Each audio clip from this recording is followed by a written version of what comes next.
U.S. government reported last week nearly 1 million Americans have died from the coronavirus since the pandemic began in March of 2020. That's out of the nearly 82 million cases of COVID-19 confirmed in the last 2 years. Most of those patients have recovered, but thousands are still dealing with symptoms right now, diagnosed as long-haul COVID survivors. WAT's Don Dare has been following one of those survivors for over a year. Don, how's she doing tonight? Well, Bo, Keniethea Tadlock is able to walk short distances now outside, something she wasn't able to do a month ago. While she is regaining some of her strength since our first interview 14 months ago, she faces major surgery next month and is still fighting legal issues with her former employer. It's been a long struggle for Keniethea Tadlock, a COVID survivor.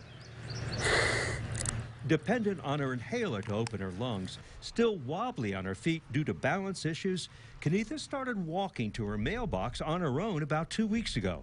She's what doctors call a long-haul COVID survivor.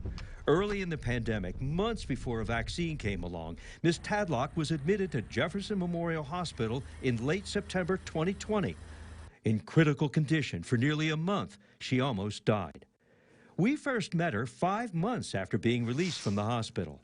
All I can say is, thank you, Lord. While grateful to be alive, she remained sick.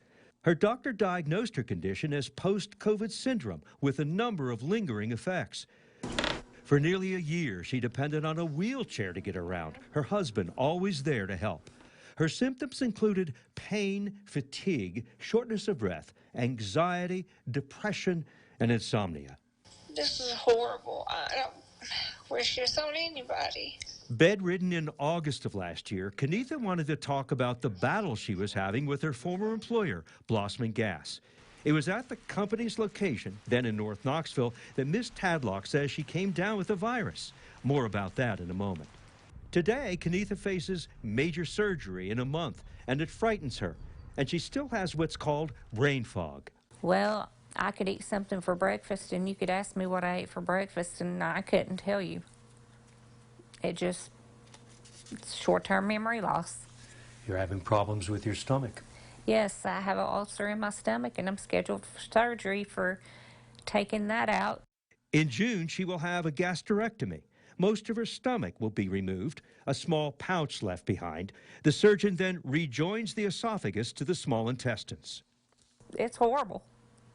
It's horrible being 46 years old and not being able to do no more than I can. Watching, my grandchildren play and not being able to play with them, it's heartbreaking. We're kind of hoping and praying that I get better as we go, but where I'm at right now is where they say is probably as far as I'm going to get.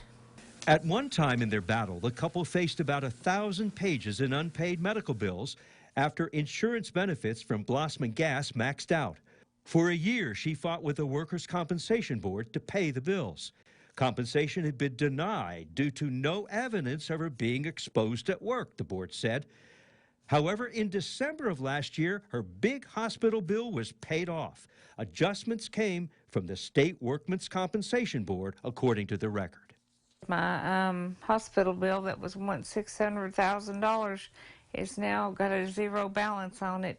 Still, the battle continues with Blossman Gas. A letter from Ms. Tadlock's attorney says in her civil suit, Blossman's offer to resolve the case is $10,000. Her response? No way. I am now permanently disabled from COVID-19. Last November, she was one of the first COVID survivors to receive total disability in Tennessee. She trusts her former employer recognizes the suffering she's been through. At this time, it's not actually laying the blame on them, it's just having them do what's right. While she waits for surgery in June, Keniethea's faith remains strong. God's got me. He's brought me through it. He'll bring me through whatever he decides he wants for me. Now, Ms. Tadlock's former employer, Blossman Gas, says it does not comment on current litigation. Recently, scientists at the National Institute of Health began recruiting about 20,000 people to get to the bottom of long COVID. They're looking at more than fatigue and brain fog. They want to know why people like Keniethea develop more serious health issues from the coronavirus.